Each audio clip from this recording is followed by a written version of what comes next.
Hello friends, आज का हमारा टॉपिक रहेगा गामा फंक्शन। गामा फंक्शन की हेल्प से हम इंटीग्रेशन को इजीली सॉल्व कर सकते हैं। ओके, गामा फंक्शन होता क्या है? Gamma function is defined by gamma N is equals to integration from zero to infinity E power minus x X power N minus one D X. इस फॉर्मूले की help से हम इंटीग्रेशन को easily solve कर सकते हैं by using this gamma function. और यहाँ पे जो n है वो हमेशा ग्रेटर देन 0 होगा। n should be greater than 0 means gamma function is not defined for negative integer. Gamma function is not defined for negative integer. Okay, if n is negative, then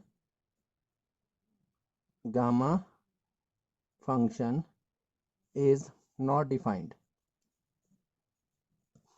gamma function कब defined होता है? जब n, ये जो n है यहाँ पे greater than 0 होगा, नेगेटिव इंटीजर नहीं होंगे। अगर n पॉजिटिव इंटीजर होंगे तभी गामा फंक्शन डिफाइंड होता है। और गामा फंक्शन होता क्या है? गामा n, इसको हम बोलते हैं gamma n is equal to integration from zero to infinity E power minus x X power N minus one D X. इस तरह से हम गामा फंक्शन को लिखते हैं। इसकी हेल्प से हम इंटीग्रेशन को बहुत सिंपल तरीके से सॉल्व कर सकते हैं। Let us suppose any example, this is example, we have to integrate this function zero से इन्फिनिटी एक्स की पावर 4 e की power minus x D x, और it may be x power 8, कुछ भी हो सकता है। यहाँ पे दो आइलेट फंक्शन से इंटीग्रेट करेंगे तो एक क्वेश्चन लेंथी हो जाता है, इसीलिए इस क्वेश्चन को इजी करने के लिए हम इसको गामा फंक्शन से सॉल्व करते हैं। कैसे करेंगे अभी देखते हैं। और चेक पॉइंट हमेशा ये जो e की पावर माइनस एक्स है, ये क्या होगा? हमेशा चेक पॉइंट होगा।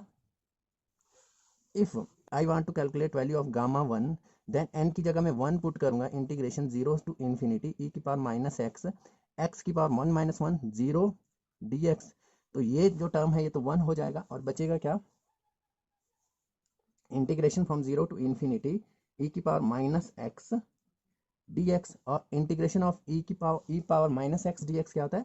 ई minus x upon minus one, zero to infinity, यही होगा। और इसमें मैं लिमिट्स पुट करूंगा तो माइनस बाहर लेता हूँ कॉमन, ई की power minus infinity minus e power minus zero. Okay, e power zero one, ये तो वन ही रहेगा, one upon e power zero one, one upon e power infinity, one upon infinity zero होता है, तो minus ये zero आ जाएगा, minus ये वन आ जाएगा, तो माइनस माइनस प्लस, तो वन हो जाता है। गामा वन की वैल्यू वन ही आती है। ओके, और इसी तरह गामा एन प्लस वन की वैल्यू कितनी आती है? मतलब मैं एन की जगह अगर एन प्लस वन पुट कर दूं तो ये कितना आता है? एन गामा एन आता है। ओके, अगर मुझे n प्लस वन गामा की वैल्यू कैलकुलेट करनी है तो कितना आता है? n gamma n। अगर n कोई इंटीजर है, पॉजिटिव इंटीजर है, if n is positive integer है, कौन सा इंटीजर? पॉजिटिव इंटीजर है, तो n प्लस वन गामा की वैल्यू कितनी हो जाती है? n factorial. डायरेक्ट क्या आ जाएगा? n factorial. याद, ये फॉर्मूला इंपॉर्टेंट है। अगर n पॉजिटिव इंटीजर होगा तो n प्लस वन गामा की वैल्यू n फैक्टोरियल आ जाती है। अगर n पॉजिटिव रेशनल फ्रैक्शन होगा, if n is positive rational fraction, rational number आपको पता होंगे, अगर n रेशनल फ्रैक्शन होगा और पॉजिटिव होगा, नेगेटिव के लिए डिफाइन नहीं होता गामा फंक्शन, तो उस समय n प्लस वन गामा की वैल्यू है वो n गामा n ही लेते हैं। ये भी इंपॉर्टेंट फॉर्मूला है। अगर मैं n की जगह 1/2 लिखूं, n की जगह 1/2 लिखूं और यहाँ 1/2 पुट करूं और उसके बाद इसको इंटीग्रेट करूं आइलेट फॉर्मूले से, तो इसकी वैल्यू आ जाती है रूट पाई। तो ये आपको डायरेक्ट रिलेशन याद रखने होंगे अगर आपको क्वेश्चन इजीली सॉल्व करना है। तो गामा 1/2 की वैल्यू रूट पाई हो जाती है। और ये गामा होता क्या है? गामा की वैल्यू कैसे निकालते हैं हम? लेट अस सपोज हमें गामा 8 की वैल्यू निकालनी है। गामा 8 होता है 7 फैक्टोरियल। 7 फैक्टोरियल तो हमें पता है कैसे निकालते हैं, 7 into 6 into 5 into 4 into 3 into 2 into 1, इस तरह से निकालते हैं। तो वैसे ही अगर मुझे 9 गामा की वैल्यू निकालनी है तो कैसे निकालूंगा? 8 फैक्टोरियल।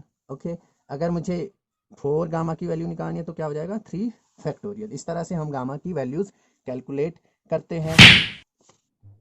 फ्रेंड्स, हम गामा फंक्शन की हेल्प से एक क्वेश्चन सॉल्व करके देखते हैं जो गेट 2010 में पूछा गया था 1 मार्क्स के लिए। Question is the integral of 1 upon root 2 pi integration from minus infinity to plus infinity E power minus x square upon 2 dx is equal to, and options are given here. तो किस तरह से हम gamma function की help से इस question को solve करेंगे।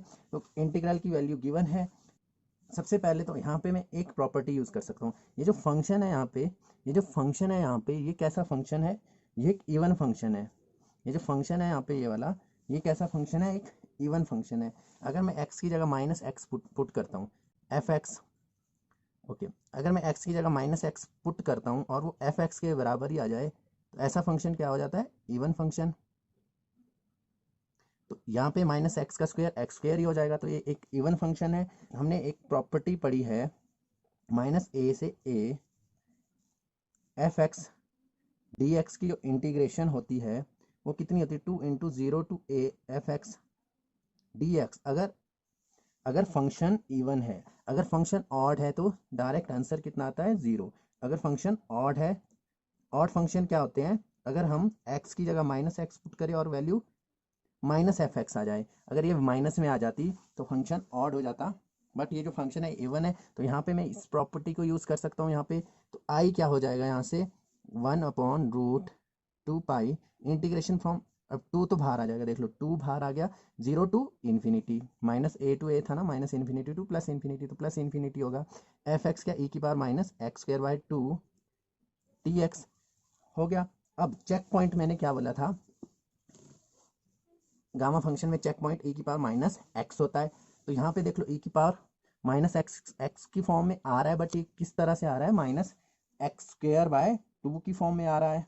अगर मैं यहाँ पे सब्सटीट्यूशन मेथड यूज करूँ, एक्स स्क्वायर बाय 2 की जगह मैं t पुट कर दूँ, माना मैंने put X square by 2 equal to 2, substitution method से मैंने t पुट किया ताकि e की पावर माइनस टी इस फॉर्म में आ जाए, गामा फंक्शन की फॉर्म में आ जाए। तो क्या हो जाएगा, फिर इसको डिफ्रेंशिएट करूंगा, 2x upon 2 dx is equal to dt हो जाएगा, 2 टू 2 कैंसल, और dx की वैल्यू यहाँ से आ जाएगी dt upon x, dt upon x। अगर मैं यहाँ से x निकालूँ तो 2t स्क्वायर रूट हो जाएगा, और इस इक्वेशन में पुट करूँ dx कितना आ जाएगा, dt upon square root of 2t, ये हो जाएगा। अब मैं ये वैल्यूज इसमें पुट करूँ तो क्या होगा, अगर मैं x को 0 लिमिट देखता हूँ, x 0 पुट करता हूँ तो t भी 0 आता है। अगर मैं x इन्फिनिटी पुट करता हूँ तो t की वैल्यू भी इन्फिनिटी आ जाती है, तो लिमिट सेम रहेगी 0 टू इन्फिनिटी। अब ये इंटीग्रेशन क्या हो जाएगा, यहाँ से 2 upon root 2 pi integration from 0 to infinity e की power minus T X square upon 2 मैंने t पुट किया था, तो e की पावर माइनस टी, और dx की वैल्यू कितनी आ जाएगी, dt upon root T, dt upon root 2 T, root T नीचे रूट टी है ना, मैं अगर मुझे इसको ऊपर लिखना पड़े तो मैं लिख सकता हूँ टी की पावर माइनस 1/2, रूट का मतलब पावर 1/2, अगर मैं इसको ऊपर लिखूँ तो माइनस में लिखूंगा, dt अपॉन रूट 2 मैंने नीचे लिख लिया। इस तरह से क्यों लिखा मैंने, क्योंकि जो गामा फंक्शन है उसमें e की पावर माइनस एक्स होता था, फिर x की पावर n-1 होता था। तो यहाँ पे e की पावर माइनस टी है, तो t की पावर समथिंग होना चाहिए, तभी ये गामा फंक्शन में कन्वर्ट होगा। तो t की पावर कितनी है, -1/2, और गामा फंक्शन में x की पावर कितनी होती थी, n-1। मतलब ये जो -1/2 है, ये किसकी वैल्यू है, n-1 की जगह -1/2 है, तो मैं लिख सकता हूँ n-1 इज इक्वल टू -1/2। यहाँ से मैं n निकालूँ तो कितना आ जाएगा, ये उधर जाके प्लस हो जाएगा, तो -1/2 प्लस 1/2 आ जाएगा। n की वैल्यू हमने डायरेक्ट कैलकुलेट कर दी, डेट इज 1/2। तो यहाँ से जो n की वैल्यू आई तो कितनी आई, 1/2। तो मैं यहाँ से लिख सकता हूँ i इज इक्वल टू, ये जो रूट 2 है बाहर आ जाएगा, रूट 2 इंटू रूट 2 हो जाएगा, और उस ऊपर वाले 2 से कैंसिल, बचेगा 1/√पाई इंटू, इसकी जगह क्या आया, गामा लिख सकता हूँ, गामा 1/2, n की वैल्यू 1/2 थी ना, और इसकी वैल्यू कितनी होती थी, गामा फंक्शन क्या होता था, gamma n is equal to integration 0 to infinity e की पावर माइनस एक्स, एक्स की पावर n-1 dx होता था। और इसकी जगह मैं क्या लिख सकता हूँ, गामा n लिख सकता हूँ, गामा n लिख सकता हूँ, जो भी n की वैल्यू होगी मैं लिख सकता हूँ ना। तो यहाँ पे n की वैल्यू इस फॉर्म में मैंने इसको कन्वर्ट किया, और n की वैल्यू 1/2 आई, तो इसकी जगह मैं लिख सकता हूँ गामा 1/2। और मैंने आपको पहले गामा 1/2 की वैल्यू बताई, डेट इज √पाई, तो मैं गामा 1/2 की जगह लिख सकता हूँ √पाई। तो 1/√पाई इंटू गामा 1/2 की वैल्यू √पाई, √पाई टू √पाई कैंसल, तो आई कितना आ जाएगा, आई इज इक्व टू 1।